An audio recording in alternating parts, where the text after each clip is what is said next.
In this video, I'm going to discuss with you solution of a system of equations using elimination method. Let's take this example.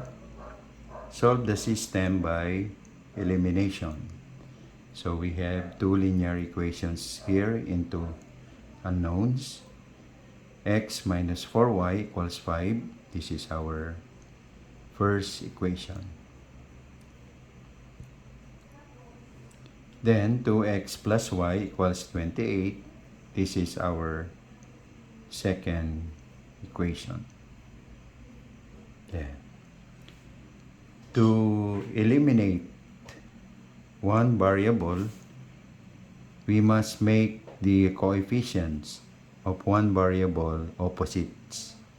So we'll choose between x and y which one to eliminate. Okay, I'll choose x. So I'll focus on the coefficients of x in equation 1 and in equation 2. The coefficient of x here is positive 1, while the coefficient of x in equation 2 is positive 2.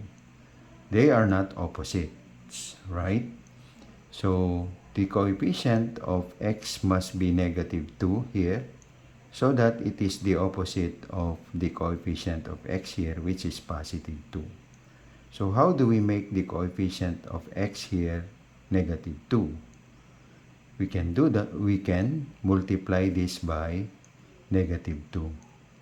So we will multiply equation 1. First step is to multiply equation 1 by negative 2. Why? So that the coefficient of x will become negative 2. So let's do that. Okay, x minus 4y equals 5. That is our first equation. We multiply this entire equation by negative 2. Why? Why the entire equation and not only this term? Because if we will just multiply x by negative 2, the equation definitely changes. But if we multiply the entire equation wherein all the terms will be multiplied by the same number, we are maintaining the equality of both sides. Okay, so we multiply negative 2 by x, that will be negative 2x. We multiply negative 4y by negative 2, that will be positive 8y, right? Because negative 2 times negative 4, the same sign, it is positive, and 4 times 2 is 8. Then we rewrite y there. We write equality. We multiply positive 5 and negative 2. That will be negative 10.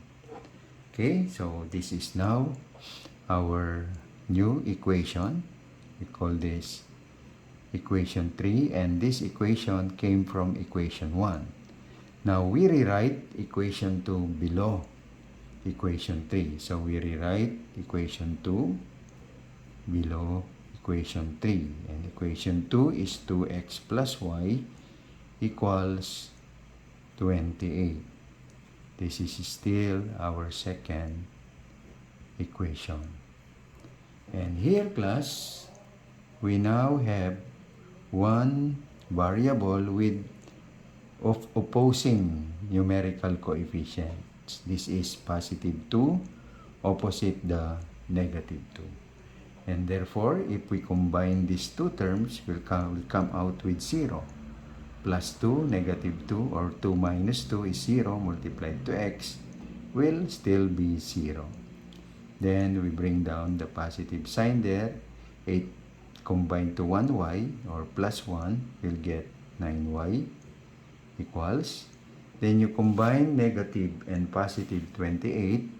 If you have different signs of terms being combined, we subtract greater minus is smaller. So 28 minus 10, that will be positive 18 because we take the sign of the greater number. So we'll have here 9y equals 18.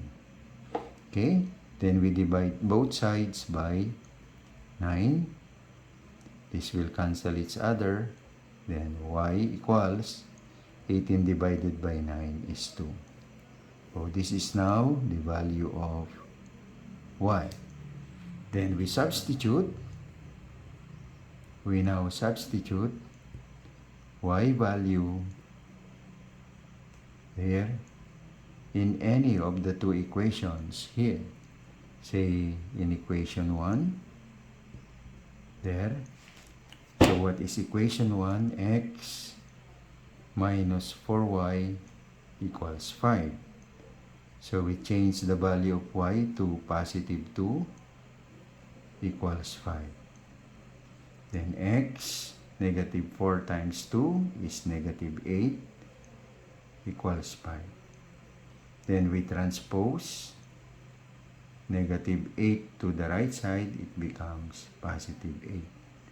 And then we'll get x is equal to 13. Then, okay? So, after getting the values of x and y, we now say that the solution to this system are 13 and 2 from the ordered pair x, 1. Okay, so we can check. Okay, first we check by substituting these values, 13 for x and 2 for y, in the two equations. So let's take first equation 1, which is x minus 4y equals 5. So we substitute the value of x, which is 13, minus 4 times the value of y, which is 2. Is that equal to 5? Let's see. 13 minus 4 times 2 is 8. Is that equal to 5? Then we'll get 5 is equal to 5. Okay, in equation 2, we have 2x plus y is equal to 28. We substitute the same value. 2x is 13 plus y, which is 2, is that equal to 28. 2 times 13 is 26 plus 2, is that equal to 28? Then 26 plus 2 is 28. Yes, it is equal to 28. So here we were able to solve this system of equations using the elimination method. Okay? I hope this video helped you understand this topic. Thank you for watching and have a good day. God bless.